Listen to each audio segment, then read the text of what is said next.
নমস্কার, আমি একজন এসএলএসটি 2025-এর 11-12-এর এমপ্যানেল ক্যান্ডিডেট। আপনারা সবাই জানেন যে বর্তমানে এসএলএসটি প্রক্রিয়াটা পোস্টপোন করা হয়েছে এবং কেন করা হয়েছে আপনারা সবাই জানেন, কী তার উদ্দেশ্য। আচ্ছা, আপনারা বলুন তো, একটা অনগোয়িং প্রসেসে এভাবে রুলস চেঞ্জ করা যায় যেটার 99% প্রায় কমপ্লিট? কাউন্সেলিং হয়ে গেছে, পিভিআর হয়ে গেছে, মেডিকেল হয়ে গেছে অনেকজনের, বেশিরভাগের। বেশ কিছু বাকি আছে কাউন্সেলিং হতে, যেটা হওয়ার কথা ছিল গতকালকে থেকে, অর্থাৎ 14ই আগস্ট থেকে। এই রকম অবস্থায় রুলস চেঞ্জ, এটা কি মানা যায়? না এটা সম্ভব? এখনও অবধি কোনো পরীক্ষা এরকম হয়েছে যে এইরকম অবস্থাতে প্রক্রিয়া পোস্টপোন হয়ে গেছে এবং রুলস চেঞ্জ হচ্ছে? এমনিতেই প্রচুর কেস রয়েছে এই এসএলএসটির রিকমেন্ডটাতে। তারপরেও যদি একবার গেজেট ভায়োলেন্স হয়ে বারবার সবাই সুযোগ পেয়ে যাবে। এরকম একটা স্বচ্ছ প্রক্রিয়া, যেটা সুপ্রিম কোর্টের আন্ডারে হচ্ছে একটা স্বচ্ছ প্রক্রিয়া, সেটা কিভাবে এরকম কাটাছাড়া হতে পারে? আমি নিজে একজন ওবিসি বি এর ক্যান্ডিডেট, আমি 66টা কমিউনিটির মধ্যে পড়ি, তারপরেও আমি এফেক্টেড হব। আমি প্যানেল থেকে সোজা একদম লাস্টের দিকের ওয়েটিংয়ে চলে যাব। তার একটাই কারণ, ওবিসি এতে থাকা অনেক ক্যান্ডিডেট 66টা কমিউনিটির মধ্যে পড়ে, এবং এই যে তারা ওবিসি বি থেকে হয়েছে 2025-এর রিভ্যালিডেশনের কারণে, সেটা কার দোষ? ক্যান্ডিডেটের দোষ? আমাদের দোষ? না তাদের দোষ? না, আমাদের কারণ না। তারা যে ওবিসি বি থেকে হয়েছিল, তারা ওবিসি এ থেকে এমপ্যানেল হয়েছিল, তারা কিন্তু 66টা কমিউনিটির মধ্যেও পড়ে, এবং অনেকজন আছে যাদের ওবিসি বৈধ, তারপরেও তাদেরকে এমপ্যানেল থেকে সোজা ওয়েটিংয়ে চলে যেতে হবে, তাদের আর চাকরিটা হবে না। এবং বেশ কিছু জনের নাম্বার বেশি থাকার কারণে তারা ওবিসি বিতে ঢুকে যাবে, এবং আমি যেহেতু শেষের দিকের ক্যান্ডিডেট, আমি যেহেতু শেষের দিকে আছি, তাই হয়তো আমি একদম শেষের দিকে চলে যাব, আরও পিছিয়ে পড়ব, এবং আমার এই চাকরিটার পাওয়া হবে না। আমরা কি দোষ করেছি বলতে পারবেন? না আমরা অবৈধভাবে সার্টিফিকেট তৈরি করেছি, না আমাদের কোনো কিছু অবৈধ, তারপরেও কেন এই অবিচার আমাদের সাথে? সুপ্রিম কোর্ট নিজে 2020 সালের 7 নভেম্বর একটা রায় দিয়েছিল যে খেলার মাঝে নিয়ম চেঞ্জ করা যায় না, একটা অনগোয়িং প্রসেসে কখনোই রুলস চেঞ্জ করার নিয়ম নেই, সুপ্রিম কোর্ট নিজে বলেছে। তাহলে কিভাবে এরকম একটা হঠাৎ করে একটা এরকম 99% কমপ্লিট হয়ে যাবে একটা রিকমেন্ডে এরকম 17 থেকে 7 করা যায়? কিন্তু 7% হয়ে গেলে বুঝতে পারছেন কী অবস্থা হবে? আমাদের নিজেদের মানসিক অবস্থা ঠিক নেই, মনের অবস্থা, শরীরের অবস্থা কোনোটাই ঠিক নেই। সারা দিন রাত এক করে আমাদের শুধু একটাই টেনশন যে কী হবে। কারণ 7 হলে আমরা সবাই জানি এই প্যানেলটাই আর টিকবে না। এবং শুধু ওবিসি এরা নয়, ওবিসি ডি থেকে শুরু করে অনেক জেনারেল ক্যান্ডিডেটও এফেক্টেড হবে এতে কিন্তু কারোর ভালো হবে না, কারোর লাভ নেই। হ্যাঁ, হয়তো বেশ কিছু জেনারেল ডাক পেতে পারে যেহেতু কাট অফ কমবে, কিন্তু এইভাবে একটা অনগোয়িং প্রসেসে রুলস চেঞ্জ মানে তো গেজেট ভায়োলেন্স হচ্ছে। একটা গেজেট ভায়োলেন্স হওয়া মানে সেই নিয়োগ প্রক্রিয়াটা আদৌ টিকবে তো? সেই নিয়োগ প্রক্রিয়াটা ঠিক থাকবে তো? নাকি আবার 16 সালের মতন বেশ কিছু বছর পর গেজেট ভায়োলেন্স হয়েছে বলে সেটা বাতিল হয়ে যাবে? 7% হলে অনেক ক্যান্ডিডেট কেস করবে, এবং এমনি অলরেডি প্রচুর কেসে জর্জরিত আমাদের এই এসএলএসটি 2, তারপরেও গরুর গাড়ির মতো টুকটুক করে চলছিল। কিন্তু বিগত 3-4 মাস ধরে আমাদের পুরো এমনি প্যানেলটা পুরো স্টপ, রিকমেন্ড প্রসেসটা পুরো স্টপ হয়ে রয়েছে।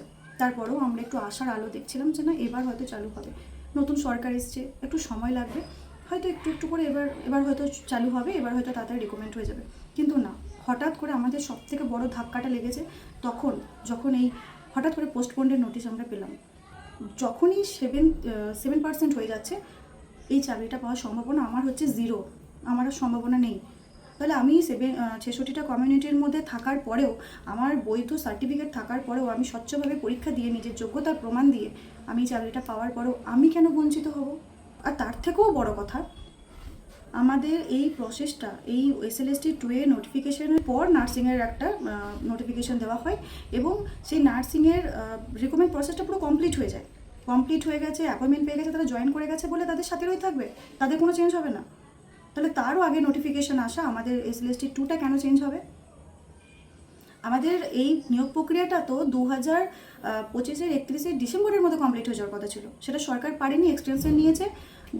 31শে আগস্টের মধ্যে কমপ্লিট হয়ে যাওয়ার কথা ছিল, সেটাও হচ্ছে না, আরও এক্সটেনশন নেওয়া হচ্ছে, এবং এক্সটেনশনের জন্য এত জটিলতা সৃষ্টি হচ্ছে।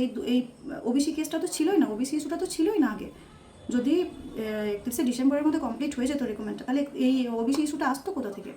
এরপরে যদি আরও এক্সটেনশন নেওয়া হয়, আরও জটিলতা বাড়বে, নতুন নতুন ইস্যু তৈরি হবে, এইভাবেই চলতে থাকবে। আর একবার যদি গেজেট ভায়োলেন্স হয়, একবার যদি কাটাছাড়া হয়, বারবার হবে, বারবার বিভিন্ন বিভিন্ন নতুন ইস্যু তৈরি হবে।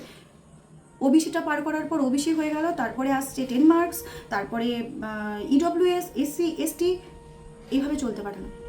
একটা রিক্রুটমেন্ট প্রসেস যেটা সুপ্রিম কোর্টের আন্ডারে হচ্ছে, যেটা 31শে ডিসেম্বরের মধ্যে কমপ্লিট হয়ে যাওয়ার কথা ছিল, আজকে 15ই আগস্ট। এতদিনে আমরা স্কুলে থাকতাম, আজকে আমরা স্কুলে স্বাধীনতা দিবস উদযাপন করতাম, কিন্তু সেই জায়গায় আজকে আমরা বাড়িতে চিন্তা করে করে আমাদের মাথা শরীর সব নষ্ট করে ফেলেছি। এইভাবে চলতে পারে না। আর আপনারা, আপনাদেরকে বলছি, সরকার, আমাদের মানবিক সরকার, আপনাদেরকে আমরা অনেক ভরসা করে নিয়ে এসেছি যে আপনারা বুঝে আমাদের চাকরি দেবেন, বেকারত্ব দূর করবেন, আপনারা আমাদের কথা ভাববেন। সত্যি ভয় আউট, ভরসা ইন, এই কথাটা ভেবেই কিন্তু আমরা আপনাদেরকে ভোটটা দিয়েছিলাম। আমাদের অবস্থা ভীষণ খারাপ। বেশ কিছু ইন সার্ভিস অলরেডি মারা গেছে চিন্তায়, এবং 2টো ফ্রেশার্স সুইসাইড করেছে চিন্তা নিতে না পেরে। বাড়ির লোকের অবস্থাও খারাপ, ফ্রেশারদের সাথে সাথে এমপ্যানেল যে ক্যান্ডিডেট রয়েছে তাদের সাথে সাথে তাদের বাড়ির লোকের অবস্থাও খুব খারাপ হয়ে গেছে। বেশ কিছু ক্যান্ডিডেট হসপিটালে ভর্তি হয়েছে, আপনারা জানেন না, কিন্তু আমরা জানি। আমরা এক গ্রুপে আছি, আমরা জানি। প্রত্যেক দিন প্রতিনিয়ত খারাপ খবর আসছে আমাদের কাছে। কেউ ভালো নেই। যদি বা একটু ভালো ছিল, এই 17 থেকে 7% করে দেওয়ার ব্যাপারটার জন্য কিন্তু কেউ ভালো নেই। দয়া করে গেজেট ভায়োলেন্স যাতে না হয়, তার জন্য 17% ধরে এই নিয়োগটা দয়া করে দেওয়ার চেষ্টা করুন, এবং যত দ্রুত সম্ভব, অতি দ্রুত এই নিয়োগটা কমপ্লিট করার ব্যবস্থা করুন। এবং যে সমস্ত যোগ্য শিক্ষক শিক্ষিকারা 2025-এ প্যানেলে আসতে পারেনি, তাদের প্রতি আমাদের অনেক সহানুভূতি রয়েছে। আমাদের বলার ভাষা নেই, তাদের কি বলবো আমরা সত্যিই জানি না, কিন্তু আমরা রিকোয়েস্ট করছি তাদের জন্য কিছু একটা ব্যবস্থা খুব দ্রুত করুন। না হলে ওনাদেরও বলার ভাষা নেই, আমার সত্যিই নেই। ওনাদের হয়ে কথা, ওনাদের ব্যাপারে কিছু বলার মতন ক্ষমতা যোগ্যতা আমার নেই। এটুকুই বলবো, ওনাদের একটু দেখবেন, আর যত দ্রুত সম্ভব এই নিয়োগটা কমপ্লিট করে এসএলএসটি 3 আনার ব্যবস্থা করুন। কারণ আপনারা নিজেরাই বলেছেন যে প্রতি বছর এসএলএসটি নেবেন, তাই দয়া করে এসএলএসটি 3 আনুন। যারা বঞ্চিত হয়েছে তাদের প্রতিও আমাদের সহানুভূতি রয়েছে, তাই তারাও যেন চান্স পায়, তারাও যেন এসএলএসটি পরীক্ষায় বসতে পারে এবং খুব দ্রুত চাকরি পেয়ে স্কুলে জয়েন করতে পারে, সেই ব্যবস্থাও করবেন। কারণ তাদের অবস্থাও খারাপ, তারাও বেকার, এবং 10 বছর ধরে পরীক্ষা হয়নি একটাও। পশ্চিমবঙ্গের ছেলেমেয়েদের মুখে একটাই কথা শোনা যায় যে পড়াশোনা করে কী হবে, চাকরি নেই। এই কথাটা যেন আর কোনো প্রার্থী, কোনো শিক্ষার্থীর মুখে শুনতে না হয়। আপনারা সেই ব্যবস্থা করবেন। আপনারা নতুন এসছেন, আপনাদের ওপর অনেক ভরসা আছে যে আপনারা এই ব্যবস্থাগুলো করবেন। অনেক ছেলে মেয়ে পড়াশোনা না করে বাইরে কেরালা, হায়দ্রাবাদ, ব্যাঙ্গালোরে কাজে চলে যাচ্ছে, দিন মজুর খাচ্ছে, কেউ কোম্পানির চাকরি করছে। পশ্চিমবঙ্গের অবস্থাটা কি একবার বুঝতে পারছেন? আপনারা নতুন এসছেন, আপনাদের কাছে সুযোগ আছে, আপনাদের কাছে ক্ষমতা আছে, আপনারা দেখবেন। বেশি কিছু বলার ক্ষমতা আমার নেই, যেটুকু আমার দিক থেকে বলা দরকার আমি সেটুকুই বললাম। কারণ আমরা অনেক কষ্ট করে পড়াশোনা করেছি। বিএড করতে এখন হাজার হাজার লাখ লাখ টাকা লাগছে। 1 লাখ টাকা দিয়ে আমরা বিএড করেছি, করতে চাইনি কারণ এসএলএসটি হয় না বলে, কিন্তু তারপরেও করেছি এই আশায় যে না একটা হবে। আমরা চাকরির পরীক্ষায় যদি না হয়, পশ্চিমবঙ্গের মানুষরা পড়াশোনা করে কী করবে? একটা চাকরি অনেক কষ্টে পেয়েছি, যোগ্যতার প্রমাণ দিয়ে পেয়েছি, সুপ্রিম কোর্টের আন্ডারে হচ্ছে, অবজারভেশনে হচ্ছে। আপনারাও জানেন এই প্যানেলে কোনো দুর্নীতি নেই, তাই দয়া করে মানবিক দৃষ্টিভঙ্গি দিয়ে এই প্যানেলটাকে রক্ষা করার চেষ্টা করুন। 17% ওবিসি ধরে যত দ্রুত পারবেন নিয়োগ দেওয়ার চেষ্টা করুন। দোষ সেই সমস্ত ক্যান্ডিডেটদেরও নেই যাদের ওবিসি সার্টিফিকেট রয়েছে, দোষ আমাদেরও নেই, আমরা যারা 66টা কমিউনিটির মধ্যে করি, অথচ ইমপ্যানেল হওয়ার পর আমরা চান্স পাবো না। একটু দেখবেন আমাদের দোষটা কোথায়, একটু বলবেন। 66টা কমিউনিটিতে থাকার পরেও আমরা এই সুযোগ থেকে বঞ্চিত হচ্ছি, এফেক্টেড হচ্ছে এই নতুন নিয়মের কারণে। দয়া করে এটা একটু বিবেচনা করবেন। আর হ্যাঁ, এখানে অনেকেই হয়তো এসে বলতে পারে যে কোটার ক্যান্ডিডেট এত বড় বড় কথা বলছে, তাদের জন্য আমি একটা কথাই বলতে চাই, ওবিসি কোটার ক্যান্ডিডেট হতে পারি, কিন্তু আমি জেনারেলে কাট অফ ক্লিয়ার করেছি, জেনারেল হিসেবেই আমি ইন্টারভিউ দিয়েছি, কিন্তু আনফর্চুনেটলি আমি চাকরিটা হয়তো ওবিসি থেকেই পেতাম। দয়া করে এই স্বচ্ছ প্যানেলটাকে কালিমালিপ্ত না করে রেহাই দিন একটু। আর সরকারের প্রতি আমার হাত জোর করে অনুরোধ, আপনারা একটু বিবেচনা করবেন। আমরা আপনাদেরকে অনেক ভরসা করি, অনেক ভরসা আছে আপনাদের প্রতি।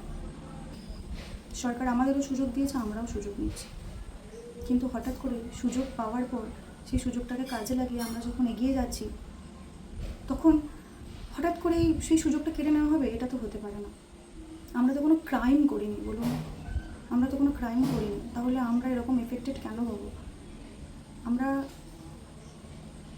আমরা সত্যিই ভালো নেই, আপনারা একটু বিবেচনা করবেন।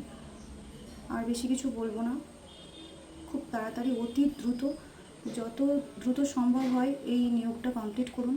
খুব বেশি এক্সটেনশন নেবেন না, কারণ যত বেশি এক্সটেনশন তত প্রবলেম, নতুন প্রবলেম। আমরা এত দূর এগিয়ে এসেছি এবং আমরা এমপ্যানেল হয়েছি, তাই একটু বিবেচনা করবেন আমাদের দিকটা। আমার আর কিছু বলার নেই। যদি কোনো ভুল কিছু বলে থাকি ক্ষমা করে দেবেন। অনেক ছোট হয়তো ভুল কিছু বলে থাকলে বড় হয়ে ক্ষমা করে দেবেন।